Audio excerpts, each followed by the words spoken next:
आहट, ये मकान बरसों से क्यों बंद था? हिस्सा अव्वल, तारुफ। शहर के एक कोने में एक पुराना और वीरान मकान खड़ा था। गांव के लोग इस मकान के पास से गुजरते हुए खौफ महसूस करते थे। कहा जाता था कि यह मकान बरसों से बंद है और इसमें कोई नहीं रहता। कोई नहीं जानता था कि इस मकान के पीछे क्या राज छुपा हुआ है। हिस्सा दुवम, नए रिहायशी। एक दिन एक खानदान ने इस वीरान मकान में रहने का फैसला किया। यह खानदान अहमद, उसकी बीवी सारा और उनकी बेटी नायाब पर मुश्तमिल था। उन्होंने मकान को साफ किया और वहां रहने लगे। पहले चंद दिन सब कुछ ठीक रहा, मगर फिर अजीब और गरीब वाकयात शुरू होने लगे। हिस्सा सिवम, पहली आहट। एक रात अहमद को सोने के दौरान किसी की आहट सुनाई दी। इसने आंखें खोलीं और देखा कि कोई साया कमरे में हरकत कर रहा था। अहमद ने सोचा कि यह इसका वहम है और दोबारा सो गया। हिस्सा चहारुम, सारा की कहानी। अगली सुबह सारा ने अहमद को बताया कि उसे भी रात को अजीब ख्वाब आए। ख्वाब में एक पुराना और खौफनाक चेहरा इसकी तरफ देख रहा था। अहमद ने सारा को तसल्ली दी और कहा कि यह सिर्फ एक ख्वाब था। हिस्सा पंजुम, नायाब की शिकायत। चंद दिन बाद नायाब ने भी अपने वालिदैन को बताया कि उसे रात को अजीब आवाजें सुनाई देती हैं। इसने कहा कि कोई दरवाजे पर दस्तक देता है, लेकिन जब वो देखती है तो कोई नहीं होता। अहमद ने नायाब को तसल्ली दी और कहा कि यह सब इसके वहम का नतीजा है। हिस्सा शशम, पुरस्रार आवाजें। रात के वक्त पूरे मकान में अजीब और गरीब आवाजें सुनाई देने लगे।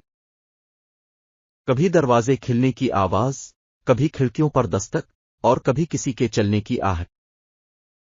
खानदान के सब अफराद खौफजदा हो गए। हिस्सा हफ्तम, बुजुर्गों की नसीहत। अहमद ने अपने गांव के बुजुर्गों से मशवरा किया। बुजुर्गों ने बताया कि यह मकान पहले भी कई खानदानों के लिए खौफनाक साबित हो चुका है। कहा जाता था कि इस मकान में एक भूत का साया है जो किसी को सुकून से रहने नहीं देता। हिस्सा हश्तम, माजी का राज। अहमद ने इस मकान के माजी के बारे में तहकीक शुरू की। इसे मालूम हुआ कि बरसों पहले यहां एक जालिम जागीरदार रहता था जो लोगों पर जुल्म करता था। इस जागीरदार की रूह अब तक इस मकान में भटक रही थी। हिस्सा नहुम, बदरू का सामना।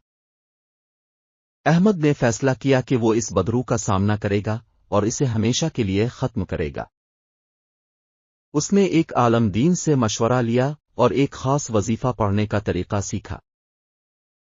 हिस्सा दहुम, वजीफा की रात। अहमद ने अपने खानदान के साथ मिलकर वजीफा पढ़ना शुरू किया।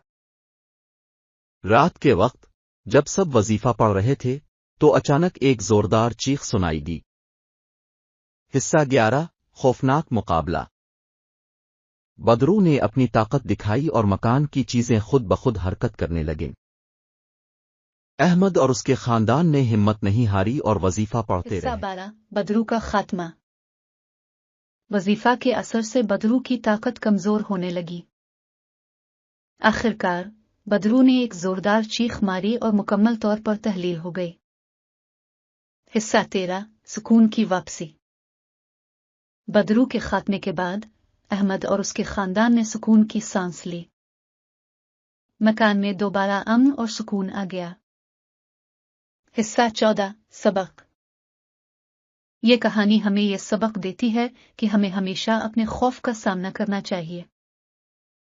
अहमद और उसके खानदान की हिम्मत और बहादुरी हमें यह सिखाती है कि मुश्किलात का सामना करते हुए कभी हार नहीं माननी चाहिए। हिस्सा 15, इख्तिताम। ये कहानी 5000 अल्फाज पर मुश्तमिल है जो आपको हर लम्हे में दिलचस्पी और तजस्सुस में मुब्तला रखेगी। इसे सुनते वक्त आपको हर लम्हे में दिलचस्पी और तजस्सुस महसूस होगा और आखिर में आपको एक बेहतरीन इखलाकी सबक मिलेगा जो आपकी जिंदगी में मददगार साबित होगा। खत्म शद।